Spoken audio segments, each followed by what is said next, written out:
আপনি শুনছেন সুখদেব বাবার লীলা প্রসঙ্গ। গুরুদেব বিশ্ববন্ধু পরমহংসদেবের কৃপায় জন্মসিদ্ধ ঠাকুর শ্রী শ্রী সুখদেব বাবা সদা ভাবাবেশে সমাচ্ছন্ন থাকতেন। গুরুদেবের আশীর্বাদ মাথায় নিয়ে গুরুদেব যেখানেই যেতেন সেখানেই মানুষের মধ্যে এক নব প্রেমের জোয়ারের বন্যা বইত। সাধু সন্ন্যাসী, সংসারী, আবার বৃদ্ধ বনিতা সকলেই তাঁকে পাওয়ার জন্য, তাঁর সংস্পর্শে আসার জন্য পাগল হয়ে উঠত। গুরুদেব বিশ্ববন্ধু পরমহংসদেব সুখদেবের এই অলৌকিক কর্ষণ শক্তি দেখে নিজেই অভিভূত হয়ে যেতেন। সুখদেবের গুরুভক্তির কাছে বাঁধা পড়ে মাঝে মাঝে বলে উঠতেন, আমি মানে সুখ, আর সুখ মানে আমি। আমরা দুজনে এক, অভিন্ন, এক আত্মা, আমাদের মধ্যে কোনো প্রভেদ নেই। সুখদেবকে বিশ্ববন্ধু পরমহংসদেব প্রাণাধিক ভালোবেসে ফেললেন। তাঁর যাবতীয় সাধনলব্ধ ধন সুখদেবকে দিয়ে তিনি নিজে জগতের দায়িত্ব থেকে মুক্ত হলেন। সুখদেবকে গড়ে তুললেন এক নবদীপ্ত তেজস্বী উত্তরসূরি রূপে, জগৎ পরিত্রাণ কাণ্ডারী রূপে। আদেশ দিলেন আধ্যাত্মিক জ্ঞানদানের, শিক্ষা দীক্ষাদানের আর জীব সেবাই ভগবৎ সেবা, এই বাণী দিলেন সুখদেবের অন্তরে। সুখদেব শতসূর্যের আলোকের মতো প্রভাবিত হয়ে গুরুদেবের বাণী বাস্তবে রূপ দিতে লাগলেন। সর্বজীবের মধ্যে দেখতে লাগলেন তার উপাস্য ভগবান গুরুদেব বিশ্ববন্ধুকে। শুরু হলো সেবা ধর্মের কাজ। গুরু কৃষ্ণ জীব তিনে এক, আর একে তিন। সুখদেব নিরলসভাবে জীব সেবা করে চলেছেন। যেখানেই যাচ্ছেন সেখানেই মানুষের ঢল উপচে পড়ছে। সাধু সন্ন্যাসী আসছেন তাঁদের আধ্যাত্মিক জ্ঞান পিপাসা নিয়ে, আর সাধারণ মানুষ আসছেন তাঁদের বিভিন্ন সমস্যা নিয়ে। সুখদেব বাবা সকলকেই সেবা করছেন সমানভাবে। গুরুদেবের বাণী তিনি অক্ষরে অক্ষরে পালন করে চলেছেন নিরলসভাবে। জীব সেবাই ভগবৎ সেবা। সুখদেবের সর্বজনীন চাহিদা ও অনলসভাবে নিষ্কাম কর্ম দেখে বিশ্ববন্ধু পরমহংসদেব অভিভূত হয়ে জীব সেবার জন্য আশ্রম করার আদেশ দিলেন এবং বললেন, সুখদেব, তুমি আশ্রম করে আশ্রমের মধ্যে লুকিয়ে থেকো, বেশি প্রকাশ হইও না, তা না হলে লোকে তোমাকে ছিঁড়ে ছিঁড়ে খেয়ে ফেলবে। শুরু হলো গুরুদেবের আশ্রম প্রতিষ্ঠার কাজ। মানব ধর্ম প্রবর্তন। প্রথমে ফরিদপুর জেলায় গোপালগঞ্জ ও পরে রাধাগঞ্জ নামক দুটো স্থানে আশ্রম প্রতিষ্ঠা করলেন। আশ্রমের নাম দেওয়া হলো বিশ্বসুখ সেবাশ্রম সংঘ। মানুষের মধ্যেও এলো এক নতুন জোয়ার। ধনী দরিদ্র, সমাজের উচ্চবর্ণ নিম্নবর্ণ, হিন্দু মুসলমান দলে দলে কাতারে কাতারে এসে সুখদেবের ভক্ত হতে লাগল। তাঁরা দিশেহারা পাগলের মতো হয়ে ঠাকুরের পদতলে আশ্রয় নিয়ে নিজেদেরকে ধন্য মনে করতে লাগলেন, যেন তাদের জন্ম জন্মান্তরের আপনজনকে ফিরে পেয়েছেন। সবাই মানব জনম সার্থক মনে করতে লাগলেন। সমাজে দেশে এলো এক নতুন ঢেউ। সেই ঢেউয়ে সব একাকার, ভাবে প্রেমে সব হাবুডুবু খেতে লাগল। ঘন কালো মেঘ সূর্যকে ঢেকে রাখলেও সূর্যের জ্যোতি কিরণ কিন্তু বন্ধ থাকে না।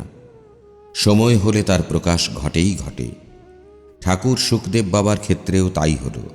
ঠাকুরের আধ্যাত্মিকতার ও অলৌকিক বিভূতি প্রকাশ পেতে লাগল তাঁর জীবন চলার মধ্য দিয়ে। ভক্তবৃন্দ পেতে লাগল চিরশান্তি। ঠাকুর হয়ে উঠলেন তাদের প্রাণের একমাত্র ইষ্ট দেবতা। অগণিত ত্যাগী ব্রতধারী ছেলেরা আসতে লাগল বিভিন্ন প্রান্ত থেকে। জাগতিক মায়া, মোহ, কাম, কামনা সব ত্যাগ করে ঠাকুরের পদতলে আশ্রয় নিচ্ছেন। ঠাকুরও তাদেরকে কাছে পেয়ে আত্মহারা, যেন কতদিনের পুরনো সাথী বান্ধব। ভগবান সুখদেব বাবাও নতুনভাবে জীব সেবার কাজ করতে লাগলেন। চন্দ্রা, ভবানী, জিতেন, সতীশ আরও অনেক ছেলে ঠাকুরের প্রিয় হয়ে উঠলেন। ঠাকুর এদেরকে পেয়ে তাঁর এই মানব ধর্মকে দীর্ঘমেয়াদী করার জন্য সঠিকভাবে গঠন করে তুলতে লাগলেন। বিভিন্ন উপদেশ এবং কঠিন কঠিন আদেশ দিতে লাগলেন। তার সঙ্গে চলল কঠিন আত্মপরীক্ষা। নিজেকে তৈরি করার পরীক্ষা। ত্যাগী শিষ্যগণ গুরুবাক্য শিরোধার্য করে চলতে লাগলেন। ভক্ত ও ভগবানের মধ্যে চলতে লাগল প্রেম বিরহ মিলনের রাগানুরাগের ভাবের খেলা। ভগবান সুখদেব বাবা পেলেন আনন্দ তৃপ্তি, আর ত্যাগী সন্ন্যাসীগণ পেলেন গুরুরূপী ভগবান সুখদেব বাবাকে। সুখদেব বাবার স্নেহ ভালোবাসায় তারা সদা সুখময় রাজ্যে প্রবেশ করতে লাগলেন। নিজেদেরকে ভুলে গেলেন। সবাই হয়ে উঠলেন ত্যাগের মূর্ত প্রতীক।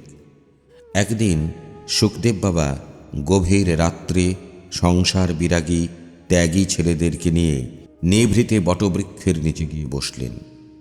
সুখদেব বাবা একে একে সবাইকে কাছে ডেকে ডেকে যাকে যে আদেশ উপদেশ দেওয়ার প্রয়োজন তাই তাকে দিচ্ছেন।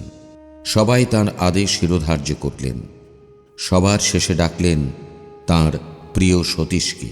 সতীশ সুখদেব বাবাকে প্রণাম করে কাছে বসলেন, আর সুখদেব বাবা তাঁর স্নেহের আশীর্বাদের হাত সতীশের মাথায় বুলাতে লাগলেন।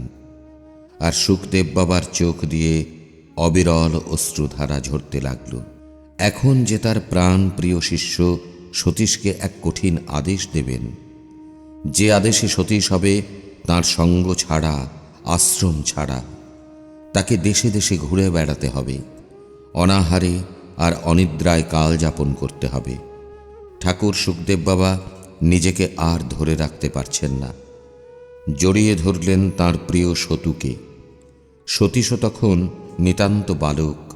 সেও সুখদেব বাবাকে জড়িয়ে ধরে হাউ হাউ করে কান্না করতে লাগলেন। হঠাৎ সুখদেব বাবা কঠিন হয়ে পদ্মাসনে বসে সতীশকে সামনে পদ্মাসনে বসিয়ে দৃঢ় কণ্ঠে বলতে লাগলেন, সতীশ, আগামীকাল থেকে তোমাকে 12 বছরের জন্য কঠিন কৃচ্ছ সাধন অবলম্বন করে চলতে হবে। পারবে তো? সতীশও মাথা নাড়িয়ে মুখে অস্ফুট স্বরে বললেন, হ্যাঁ বাবা, আপনি সহায় থাকলে আমাকে যা বলবেন আমি তাই পালন করতে পারব। সুখদেব বাবা সতীশের গুরুনির্ভর উত্তর শুনে মনে মনে খুব সন্তুষ্ট হলেন। পুনরায় বললেন, তবে শোনো, তোমাকে 12 বছর মৌনব্রত থাকতে হবে, অর্থাৎ কথা বলতে পারবে না। 12 বছর অযাচক বৃত্তি অবলম্বন করতে হবে, অর্থাৎ কারো কাছ থেকে চেয়ে খেতে পারবে না। 12 বছর নিদ্রা যেতে পারবে না। এক স্থানে এক রাত্রির বেশি অবস্থান করতে পারবে না। আর প্রাণ দিয়ে দেহের বীর্যকে রক্ষা করবে, অর্থাৎ ব্রহ্মচর্য পালন করবে। সতীশ শ্রী শ্রী ঠাকুর সুখদেব বাবার পদে সাষ্টাঙ্গে প্রণাম জানিয়ে মনের আনন্দে আদেশ শিরোধার্য করে নিলেন। আর সুখদেব বাবা তাকে প্রাণ ঢালা আশীর্বাদ করলেন। পরের দিন ব্রহ্ম মুহূর্তে স্নানাদি সেরে তার প্রাণের দেবতা ভগবান সুখদেবকে সাষ্টাঙ্গে প্রণাম দিলেন। ঠাকুর সতীশকে 2 বাহু বাড়িয়ে বুকে জড়িয়ে ধরলেন, আর অঝোরে কান্না করতে করতে বলতে লাগলেন, আমার দৃঢ় বিশ্বাস সতীশ বাবা, তুই আমার আদেশ পালন করতে পারবি। তোর কোনো ভয় নেই। সবসময় ঠাকুরকে স্মরণ করে চলবি, ঠাকুরই তোকে রক্ষা করবে। সতীশ যেন কেমন হয়ে গেলেন। হঠাৎ সম্বিত ফিরে এলো, আর মনে মনে বলতে লাগলেন, আমাকে তো আর অপেক্ষা করতে চলবে না, আমাকে এক্ষুনি বেরোতে হবে। বাহ্যিক মায়া মমতা রাখলে চলবে না। বাবার আদেশই এখন আমার জীবন চলার পথের ধ্রুবতারা। আদেশ পালন করাই আমার এখন একান্ত কর্তব্য, আর কার্য সাধনাই লক্ষ্য এবং পাথেয়। শুনলেন স্বামী ধ্যানানন্দ রচিত শ্রী শ্রী ঠাকুর সুখদেব বাবার লীলা প্রসঙ্গে। আজ শুনলেন 6ষ্ঠ পর্ব।